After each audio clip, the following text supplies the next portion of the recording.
Hello everyone, it's Theme Park Avenue, I'm Eric. Six Flags America in Woodmore, Maryland is closing for good on November 2nd of this year. I made a full review of the park to help people decide whether or not they should go, and to plan their trip if they do decide to. But how about a bit of a smaller video? This video will be ranking the 10 best rides at Six Flags America, helping you decide if the highlights are worth traveling for. This will include the water park Hurricane Harbor, and there might be rides in this list that are already closed. The park's been a little vague, and I'll make it clear which rides may already be on the chopping block. With all that out of the way, here are the top 10 rides at Six Flags America. Number 10 is Capital Railways. This is the park's railroad, and I love a good railroad. Capital Railways is not one. Typically, a theme park railroad offers great new views of a park or new perspectives of rides you've already seen. Six Flags America's Capital Railways doesn't fully deliver on that. In terms of new stuff, it's just the backstage of the park. You see the picnic areas, see some trees, see some unused props, and now a dismantled kids area. But it's not that great. And you don't really get any new perspectives of the rides you can't already get from the main path. There is one nice view of Voodoo Drop while you're waiting in the station, but otherwise, this is not worthwhile for new scenery in my opinion. However, it is still a railroad, and I just like those. They're fun, they're charming, they're enjoyable rides. And if you like a theme park railroad, especially if you're at the park on Saturday or Sunday because that's the only time this is open, you should ride Capital Railways. Number 9 is Rip Curl Blaster. At Hurricane Harbor, this was my favorite water slide. I don't love water slides in general, but this water coaster does deliver some fun thrills. You get a little sensation of airtime, that is, the feeling of being lifted out of your seat during the drops, and that's a ton of fun for me. I also enjoy some of these sharp turns. You sort of climb the wall of the slide to an extent, and water splashes around everywhere. The final sort of helix is not all that interesting. It's very gentle, and if you want a fully thrilling water slide, this one has its dull moments at the end. Otherwise, it is among my favorite water slides in general, frankly. I don't have the most impressive catalog of those under my belt, mind you, but it is definitely the most worthwhile reason to go to Hurricane Harbor, in my opinion. Number 8 is Wonder Woman Lasso of Truth. This is a Starflyer attraction, and it takes you nearly 200 feet in the air. You spin around while sitting in a chair, and the views are good.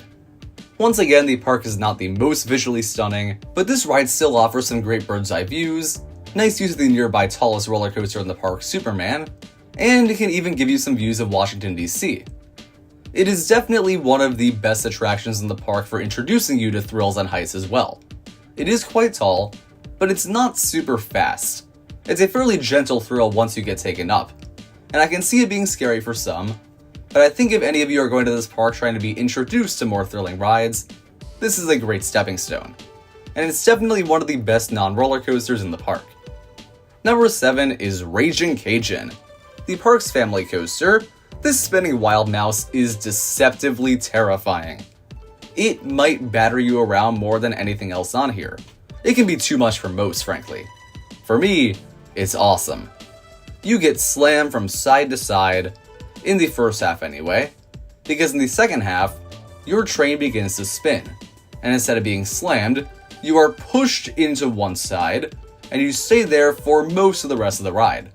Then you get slammed one more time, you get thrown out of your seat in a crazy pop of airtime, and the ride is over. It is a very wild experience, and it's not the best one to introduce kids to roller coasters in my opinion. Maybe the kids will love that rowdiness, and maybe if you're smaller it's just more comfortable. As is, it's one that you might want to watch out for if you are prone to getting banged around on a roller coaster. Otherwise, you might enjoy this absolutely wild ride. Number 6 is Voodoo Drop. The park's drop tower, it is pretty small by drop tower standards, at least those manufactured by Intamin. However, it's still very fun. The drop doesn't feel extremely sudden, so it's not horrifying as you begin to go down, but it does lift you out of your seat for nearly the entire way down, and that is enjoyable. That sensation of weightlessness as you go plummet is super fun. I love that. Even if this is not the most forceful or fast drop tower out there, it offers a great deal of thrill for what it is. It also gives great views of the park like Wonder Woman does, but the added thrills makes this one even better for me. Number 5 is the Wild One. The park's oldest roller coaster, and one of the oldest roller coasters ever. It originally opened in 1917. and it's so sad to think it might be gone forever in just a few months. The Wild One is a pretty well maintained wooden coaster, and it certainly holds up. You get thrown out of your seat plenty, so if you like the airtime, it's good. It feels fairly out of control in a way as well. It doesn't throw you around quite like Ragin' Cajun, it's more controlled in a sense, but at the same time, the layout has moments that feel very unique, and the ride stays fun the whole way through. I don't think it quite matches the speed and airtime of other great Six Flags wooden coasters, so it is more of a B-tier type ride for me now, but when I first rode it, I loved it, so maybe I just got some bad luck the second time around. I highly encourage everybody to ride the Wild One, because it is a shame to think it could be your very last chance. Number 4 is Harley Quinn Spin Sanity. This is the highest ranked of the non-roller coasters on the list. This is a Zamperla Giant Discovery, a pendulum ride model found at many Six Flags parks, and for good reason. They clone these because they're awesome. The ride will expose you to high speeds and strong feelings of weightlessness. On each swing, you are powerfully taken downward, then lifted upward on the other side of the pendulum, and you will be lifted out of your seat for an extended period. If you're facing upwards, you will see nothing but sky. Facing downwards, you're 100 or so feet above the pavement. Facing sideways, it's a pretty weird sensation of being thrown out of your seat despite facing a different way. It is so much fun. And the pendulum keeps spinning around, so you'll get every kind of experience up, down, and in between. Not to mention that breeze that you get as you're going down each time is quite a relief on hot summer days. The ride cycle is also quite long, meaning you get a very complete experience, and after likely waiting a while, you don't feel gypped. It is one of the best rides in the park, no doubt. Maybe you've been on one like it before, but if not, it's definitely worth waiting for. Number 3 is Joker's Jinx. The park's launched roller coaster, it looks kinda funky. The ride model is known as the Spaghetti Bowl, and for fair reason. The track intertwines with itself so much, in a very compact but still very thrilling layout. The launch lacks punch, but the layout does not, tearing through tight inversions, and none of them are painful. There's opportunities to hit your head around, but that never happens. The ride is certainly enjoyable, and while the middle third gets meandering to an extent, the final third more than makes up for that, as you build up a shocking amount of speed, tearing through the final inversion, and you reach the end of the ride. This ride is not perfect, it is not the greatest launch coaster in the world, but it is still pretty much excellent all around. I do think the middle third lacks speed that I would personally prefer more, but perhaps the ride is more accessible in this form. It looks weird, and the ride experience might be even weirder, but it's definitely one of the best rides at the park. Number 2 is Superman Ride of Steel, the tallest coaster in the park, and the best one that you're likely to get on. More on that soon. I talked about this ride a lot in the review, so I encourage you to check that out for more detailed thoughts. But to summarize, Superman Ride of Steel starts out very strong. With an over 200-foot drop, you get great airtime and a great sense of speed as you plummet back toward Earth. Then there's also a great first airtime hill, and a surprisingly powerful helix. Enormous in size, meaning you're very likely to gray out. This first half is great, but the second half has very similar elements that just aren't as good.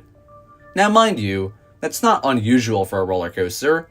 Several great roller coasters have multiple airtime hills, for example, but those are still normally very good.